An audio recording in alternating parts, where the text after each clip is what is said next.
भारत के प्रधानमंत्री ने एक बड़ा महत्वपूर्ण गोल दिया है देश को, और वो है कि 2070 तक भारत नेट जीरो की ओर बढ़ेगा। नेट जीरो का मतलब ये होता है पर्यावरण और एनवायरनमेंट के डिबेट में कि जितने भी ग्रीन हाउस गैस एमिशंस आप प्रोड्यूस कर रहे हो उतने ही ग्रीन हाउस गैस एमिशंस को आप ऑफसेट कर रहे हो, ताकि आपके जो ओवरऑल एमिशंस हैं वो जीरो हैं। यानी कि भारत एक ऐसी परिस्थिति में 2070 तक जाना चाहता है जिसमें जितने भी वो एमिशंस को प्रोड्यूस करेगा, अलग अलग प्रकार के मेजर्स को लेके कदमों को उठाकर वो उन एमिशंस को रिड्यूस करके ऑफसेट भी करेगा, ताकि जो नेट एमिशन कार्बन डाइऑक्साइड का और बाकी अन्य ग्रीन हाउस गैसेस का भारत की तरफ से होगा वो जीरो होगा। इस पूरे डिबेट में इंडियन रेलवेज, भारतीय रेल एक बहुत महत्वपूर्ण हिस्सा है जो कि भारत के नेट जीरो एम्बिशंस में भारत को आगे बढ़ाएगा। अब सवाल उठता है कि वो कैसे है, क्योंकि आज अगर हम इंडियन रेलवेज की बात करें तो इंडियन रेलवेज ने एक मिशन ठाना है कि 2030 तक यानी कि 2030 तक वो एक क्लीन और ग्रीन सोर्सेज के थ्रू चलने वाली रेल हो, जिसके तहत वो भारत में डीकार्बनाइज्ड इकोनॉमी और इकोनॉमिक ग्रोथ में मदद कर पाए। कुछ फैक्ट्स के थ्रू चीज़ को समझने की कोशिश कीजिए। 2013 में भारतीय रेल जो कार्गो लेके जा रही थी वो था अप्रॉक्सीमेटली 1055 टन। 1055 टन कार्गो भारतीय रेल पूरे भारत में मूव करा करती थी 2013 में। आज 2025 में सेम भारतीय रेल कार्गो मूव करती है अप्रॉक्सीमेटली 1617 मिलियन टन, यानी कि 1617 मिलियन टन। अगर आप गौर कीजिए तो 2013 से लेके 2025 तक 1055 मिलियन टन से बढ़कर 1617 million ton, 1617 million ton cargo आज की डेट में अगर भारतीय रेल मूव कर रही है, तो इसमें सबसे बड़ा पॉइंट ये समझने वाला ये है कि भारतीय रेल इस चीज़ में सक्षम रही और सक्सेसफुल रही कि ये कार्गो जो 1055 मिलियन टन से इम्प्रूव होकर 1617 मिलियन टन पे गया,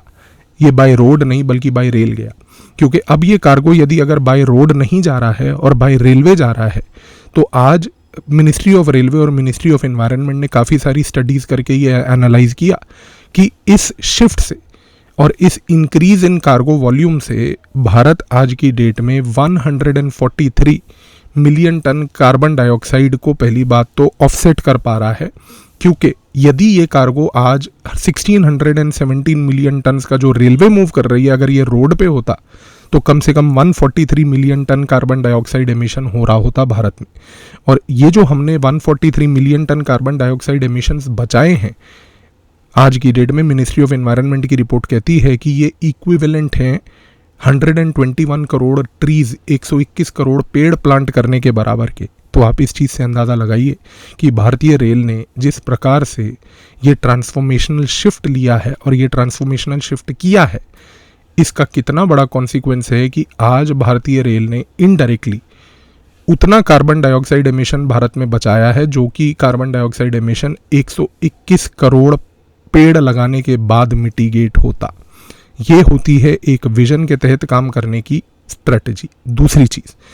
आज भारतीय रेल जो है जब ट्रांसपोर्ट करवाता है कार्गो का, खास करके रेल के थ्रू, तो जाहिर सी बात है जब वो रोड के थ्रू नहीं होता तो एक प्राइस का भी डिफरेंशियल आता है।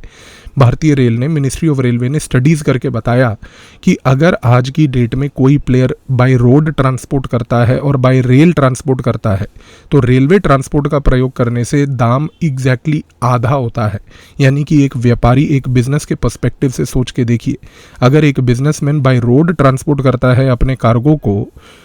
तो वो बेसिकली एक्स्ट्रा पैसे पे कर रहा है, क्योंकि यदि वो पैसे अगर बचाना चाहता है तो वो रेलवे का प्रयोग करे तो लिटरली हाफ कॉस्ट में उस जगह पर वो उसका कार्गो पहुंच जाएगा।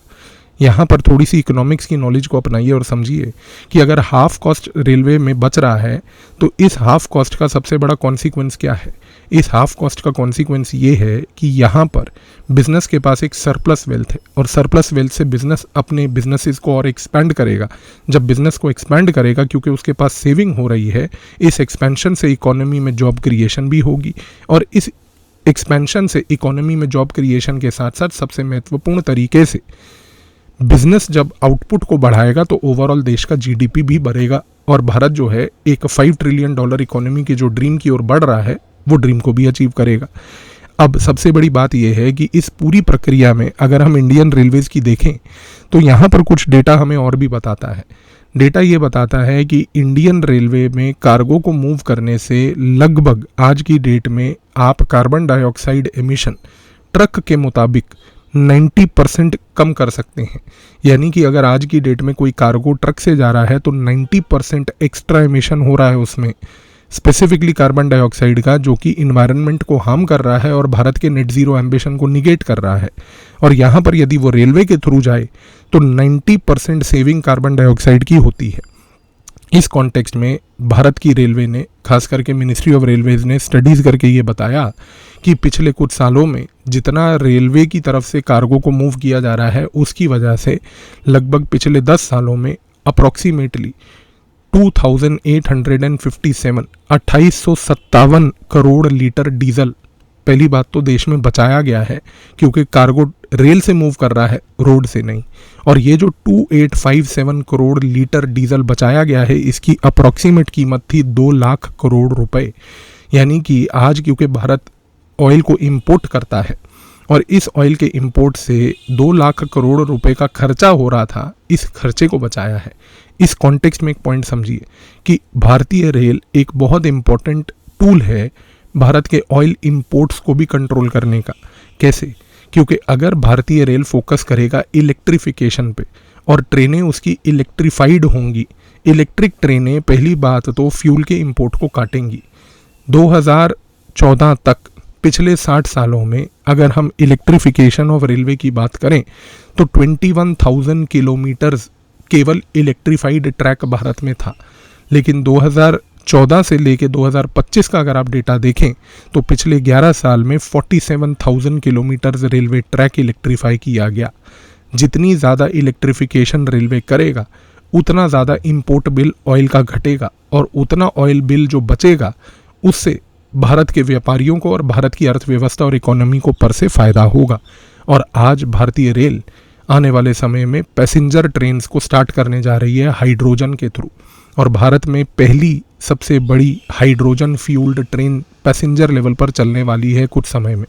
इसके बाद आप इस चीज़ से अंदाज़ा लगाइए कि भारतीय रेल किस दिशा में प्रधानमंत्री के नेट ज़ीरो एम्बिशन को अचीव करने की गति में लगा हुआ है। आज अगर हम बात करें तो ये सारा डेटा एक सिंगल इंडेक्स प्रूव करता है कि जो वर्ल्ड बैंक का लॉजिस्टिक्स परफॉर्मेंस इंडेक्स है उसमें भारत की रैंकिंग 139 देशों में अब 38 नंबर पर है, जिसका मतलब ये है कि लॉजिस्टिक परफॉर्मेंस में ग्रेजुअल लेवल पर भारत में इम्प्रूवमेंट्स हो रही हैं। और ये इम्प्रूवमेंट्स का फ़ायदा दिख रहा है कि किस प्रकार से भारतीय रेल सिर्फ आज की डेट में एक प्रॉमिस और एक विजन को लेकर नहीं चल रहा भारत को डीकार्बनाइज्ड इकोनॉमी बनाने के लिए, बल्कि भारतीय रेल एक बहुत महत्वपूर्ण विजन को लेके चल रहा है कि वो कैसे नेट ज़ीरो को कंट्रीब्यूट कर पाए। आई बिलीव कि इस वीडियो के बाद इन फैक्ट्स को मद्देनज़र रखते हुए आपको Indian railways, economic growth, decarbonised economy and net zero, ये 4 चीज़ों के लिंक्स अब क्लियर हो गए होंगे। एंड अगर इस पे कोई क्वेश्चन आता है तो ना ही आप उसको बहुत अच्छे से आंसर कर सकते हैं, बल्कि विद कंसेप्चुअल क्लैरिटी आप चर्चा कर सकते हैं। और अगर आप एक देश के आम नागरिक हैं तो इस नॉलेज के बाद कम से कम अब आप इस चीज़ को लेकर एक फोर्सफुल डिस्कशन कर सकते हैं कि भारत में किस प्रकार से और किस गति से विकास होता है, और आपके पास फैक्ट्स हैं जिसको आप यूज़ करके आर्ग्यू कर सकते हो कि किस प्रकार से गतिविधियां चल रही हैं। मिलते हैं नेक्स्ट वीडियो में नेक्स्ट इशू के साथ। Thank you.